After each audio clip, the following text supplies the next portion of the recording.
Welcome to CEO desk. ఇవాల్టి మన CEO desk అంశం జూబ్లీ హిల్స్ కాంగ్రెస్ టికెట్ అతడికేనా అందుకేనా. దీనిపైన V5 న్యూస్ ఎక్స్క్లూజివ్గా రిపోర్ట్ అందిస్తుంది. జూబ్లీ హిల్స్ ఉప ఎన్నికల షెడ్యూల్ వచ్చేసింది. 1-2 రోజుల్లో నామినేషన్ల ప్రక్రియ కూడా మొదలు కానుంది. బీఆర్ఎస్ ఎమ్మెల్యే మాగంటి గోపీనాథ్ అకాల మరణంతో అనివార్యమైన ఈ ఎన్నికల్లో ఏ పార్టీ టికెట్ ఎవరికి, ఎందుకు ఇవ్వనున్నారనే దానిపైన ఇవాల్టి మన CEO డెస్క్ విశ్లేషణ. బీఆర్ఎస్ తన సీటును నిలబెట్టుకుంటుందా, లేక అధికార కాంగ్రెస్ సత్తా చాటుతుందా? మరి బీజేపీ పరిస్థితి ఏంటి? ఇప్పుడు ఇదే తెలంగాణలో హాట్ టాపిక్, పొలిటికల్ డిబేట్. త్వరలో జరగనున్న గ్రేటర్ హైదరాబాద్ ఎన్నికలకు, అంతకంటే ముందే జరిగే లోకల్ ఎలక్షన్లకు ఈ ఎన్నిక ఓ సెమీఫైనల్గా అన్ని పార్టీలు భావిస్తున్నాయి, ప్రతిష్టాత్మకంగా తీసుకున్నాయి. మరి ఈ రేసులో అధికార కాంగ్రెస్ ఏ ప్లేస్లో ఉంది? ఆ పార్టీకి సరైన అభ్యర్థి దొరికారా? టికెట్ రేసులో 4-5 పేర్లు వినిపిస్తున్నాయి కదా. ఆ పార్టీ హైకమాండ్ ఎవరికి జై కొట్టే అవకాశం ఉంది? ఈ విషయంపై పక్కా ఆధారాలతో మేము మీకు ఈ కథనం అందిస్తున్నాం. టికెట్ కోసం ఎవరెవరు పోటీ పడుతున్నారు, ఎవరి ప్లస్ పాయింట్స్ ఏంటి, ఎవరి మైనస్ పాయింట్లు ఏంటి, ఢిల్లీ పెద్దలు ఏం ఆలోచన చేస్తున్నారనే అంశాలపై సమగ్ర విశ్లేషణ అందిస్తున్నాం. గోపీనాథ్ చనిపోయిన నాటి నుంచే ఈ ఉప ఎన్నికపై 2 తెలుగు రాష్ట్రాల్లోనూ తీవ్ర చర్చ మొదలైంది. ఎందుకంటే ఈ సెగ్మెంట్లో తెలంగాణ ప్రజలతో పాటు ఆంధ్ర సెటిలర్స్ కూడా చాలామందే ఉంటారు. కమ్మ సామాజిక వర్గానికి చెందిన ఓట్లే దాదాపు 17,000 దాకా ఉంటాయని అంచనా. అందుకే 2 రాష్ట్రాల్లోనూ ఈ ఉప ఎన్నిక హాట్ టాపిక్గా మారింది. గోపీనాథ్ సతీమణి సునీతకే బీఆర్ఎస్ టికెట్ కేటాయించడంతో ప్రధానంగా అధికార కాంగ్రెస్ పైన అందరి దృష్టి పడింది. ఇక్కడి నుంచి ఎవరికి టికెట్ దక్కుతుందనే అంశంలో రోజుకో పేరు తెరపైకి వచ్చింది. రకరకాల సమీకరణాలతో ఎన్నో ప్రచారాలు సోషల్ మీడియాలో జరుగుతూనే ఉన్నాయి. రాష్ట్రంలో కాంగ్రెస్ అధికార పార్టీ తెలంగాణ ఏర్పడ్డాక తొలిసారి పాలనా పగ్గాలు చేపట్టింది. వీరి హయాంలో గతంలోనే కంటోన్మెంట్కు ఉప ఎన్నిక వస్తే అక్కడ విజయ బావుట ఎగిరేసింది. అంతవరకు బాగానే ఉంది. కానీ ఇప్పుడు రాష్ట్రంలో అధికారం చేపట్టి దాదాపు 21 నెలలు కావస్తుంది. ఈ క్రమంలో కాంగ్రెస్ వెంటే ప్రజలు ఉన్నారా లేరా అనే తేలాలంటే ఇప్పుడు జరగబోయే జూబ్లీ హిల్స్ ఎన్నికల్లో ఆ పార్టీ గెలవాల్సిన ఆవశ్యకత ఏర్పడింది. ఇది సీఎం రేవంత్ కూడా ఓ సవాల్ లాంటిదే. మరి ఈ సవాల్ను ఆయన ఎలా ఎదుర్కొనున్నారు? జూబ్లీ హిల్స్ ఉప ఎన్నిక అంశంపై తెరపైకి వచ్చిన నాటి నుంచే 5-6 పేర్లు ప్రముఖంగా వినిపించాయి. అందులో ఓ 4 పేర్లు అయితే ఇంకా మీడియాలో వినిపిస్తూనే ఉన్నాయి. మరి ఆ 4 కాంగ్రెస్ రాష్ట్ర నాయకులు ఎవరెవరి పేర్లను హైకమాండ్కు పంపించింది? ఏఐసిసి సీల్డ్ కవర్లో వెళ్ళిన లిస్టులో ఎవరెవరున్నారు? మాజీ ఎంపీ అంజన్ కుమార్ యాదవ్, మరో మాజీ ఎంపీ క్రికెటర్ అజరుద్దీన్, జిహెచ్ఎంసీ మాజీ mayor Bonthu Rammohan, Rahmat Nagar corporator CN Reddy, Jubilee హిల్స్కే చెందిన కాంగ్రెస్ యువనేత నవీన్ యాదవ్ పేర్లు ప్రముఖంగా ప్రచారంలోకి వచ్చాయి. మరి వీరిలో హైకమాండ్ ఎవరికి జై కొట్టనుంది? మరికొద్ది గంటల్లోనే అభ్యర్థి ప్రకటన రానున్న నేపథ్యంలో ఎవరికి టికెట్ దక్కే ఛాన్స్ ఉంది? ఈ ప్రశ్నలన్నింటికీ మా దగ్గర సమాధానాలు ఉన్నాయి. ఎవరికి టికెట్ దక్కనుంది, దానికి కారణాలు ఏంటో కూడా విశ్లేషిద్దాం. ముందుగా అంజన్ కుమార్ యాదవ్తో మొదలు పెడదాం. ఈయన కాంగ్రెస్ సీనియర్ నేత. ఆ పార్టీ తెలంగాణ వర్కింగ్ ప్రెసిడెంట్గా కూడా కొనసాగుతున్నారు. మాజీ ఎంపీ కూడా.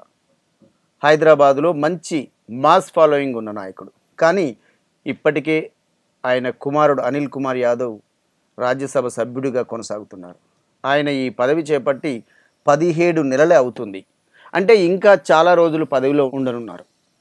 ఈ నేపథ్యంలో ఒకే ఇంటి నుంచి ఇద్దరికి పదవులంటే కాంగ్రెస్లో విమర్శలు రావచ్చు. అలాగే ఈయనది జూబ్లీ హిల్స్ నియోజకవర్గం కూడా కాదు. అందుకే ఈయనకు టికెట్ ఇవ్వకపోవచ్చని ప్రధాన కారణంగా కనిపిస్తుంది. ఈ మేరకు ఇప్పటికే ఆయనకు సిగ్నల్స్ కూడా వెళ్ళినట్లు కూడా సమాచారం. ఇక జూబ్లీ హిల్స్ టికెట్ ఆశిస్తున్న మరో సీనియర్ నేత మాజీ క్రికెటర్ మహమ్మద్ అజరుద్దీన్. గతంలో కాంగ్రెస్ నుంచి ఎంపీగా కూడా పనిచేశారు. 2009 ఎన్నికల్లో ఉత్తరప్రదేశ్ మొరదాబాద్ నుంచి విజయం సాధించారు అజరుద్దీన్. ఇప్పుడు తెలంగాణ కాంగ్రెస్ వర్కింగ్ ప్రెసిడెంట్గా కూడా కొనసాగుతున్నారు. అయితే ఈయనకు ఎమ్మెల్సీ ఆఫర్ చేసింది పార్టీ. జూబ్లీ హిల్స్లో ముస్లిం ఓట్లు ఎక్కువే. అయినా అజరుద్దీన్ క్లాస్ పొలిటీషియన్. ఈయనకు మాస్ జనాలతో అంతగా టచ్ లేదనే ప్రచారం ఉంది. అలాగే ఆర్థికంగా కూడా కొంత వెనకబడి ఉన్నారు. ఎక్కువ ఖర్చు పెట్టకపోవచ్చనే ప్రచారం ఉంది. దీంతో అజరుద్దీన్ని కూడా రంగంలోకి దించకపోవచ్చు అనేది స్పష్టంగా తెలుస్తుంది. మైనార్టీలో ఒక్కరికి కూడా మంత్రిగా లేరు కనుక ఎమ్మెల్సీని చేసి మంత్రి పదవి ఇద్దామనే ఆలోచనలో అధిష్టానం ఉన్నట్టు కూడా తెలుస్తోంది. దీనిపై ఆయనకు కూడా క్లారిటీ ఇచ్చారంట. టికెట్ రేసులో ఉన్న మరో నాయకుడు జిహెచ్ఎంసీ మాజీ మేయర్ బొంతు రామ్మోహన్. ఈయన గత ఎన్నికల ముందే బీఆర్ఎస్ నుంచి కాంగ్రెస్లోకి వచ్చారు. పైగా బీసీ నేత కూడా.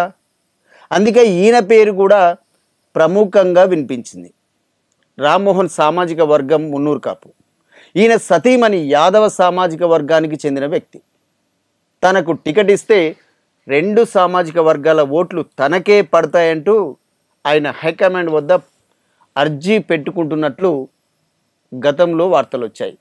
కానీ ఈయనకు నాన్ లోకల్ అనే ముద్ర కూడా ఉంది. ఎప్పుడో హైదరాబాద్కు వచ్చి స్థిరపడ్డ, ఇక్కడ పుట్టి పెరిగిన వ్యక్తి కాదు. పైగా ఏబీవీపీలో చాలా కాలం విద్యార్థి నాయకుడిగా పనిచేశారు. కాబట్టి ఆర్ఎస్ఎస్ మూలాలు ఉన్న వ్యక్తి అని కాంగ్రెస్లోని ఓ వర్గం విమర్శిస్తుందట. సో బొంతుకు కూడా నో టికెట్ అన్నమాట. ఇక రేసులోకి చివరి క్షణంలో అనూహ్యంగా దూసుకొచ్చిన మరో వ్యక్తి సిఎన్ రెడ్డి. ఈయన బీఆర్ఎస్ నుంచి రహమత్ నగర్ కార్పొరేట్గా గెలిచి ఈ మధ్యే కాంగ్రెస్ కండువా కప్పుకున్నారు. రహమత్ నగర్ డివిజన్ జూబ్లీ హిల్స్లోనే ఉంది కనుక అక్కడ తనకు మంచి పట్టుందని పార్టీని ప్రసన్నం చేసుకునే పనిలో ఉన్నారట. కానీ ఈ టికెట్ ఎట్టి పరిస్థితిలో బీసీలకే ఇవ్వాలని పార్టీ ఎప్పుడో నిర్ణయం తీసుకుంది. 42% బీసీ రిజర్వేషన్ల బిల్లును అసెంబ్లీలో పాస్ చేయించుకొని కోర్టుల్లోనే ఫైట్ చేస్తున్న కాంగ్రెస్ ఈ టికెట్ను అగ్రవర్ణాలకు ఇస్తే మొదటికే మోసం వస్తుందని అనుకుంటుందట. సో సిఎన్ రెడ్డి కూడా రేసు నుంచి తప్పుకున్నట్టే. ఇక ఇక్కడ మిగిలిన ఒకే ఒక్క ఆప్షన్ నవీన్ యాదవ్. అవును, ఈ టికెట్ నవీన్ యాదవ్కు దాదాపుగా ఖరారైందనే చెప్పాలి. ఏఐసిసి నుంచి అధికారిక ప్రకటన ఒక్కటే మిగిలింది. సీఎం రేవంత్తో పాటు కాంగ్రెస్ వ్యవహారాల ఇన్ఛార్జ్ మీనాక్షి నటరాజన్, రాష్ట్ర మంత్రులు, పార్టీ నాయకులు అంతా ఈయన పేరునే బలంగా సూచిస్తున్నట్లు తెలుస్తోంది.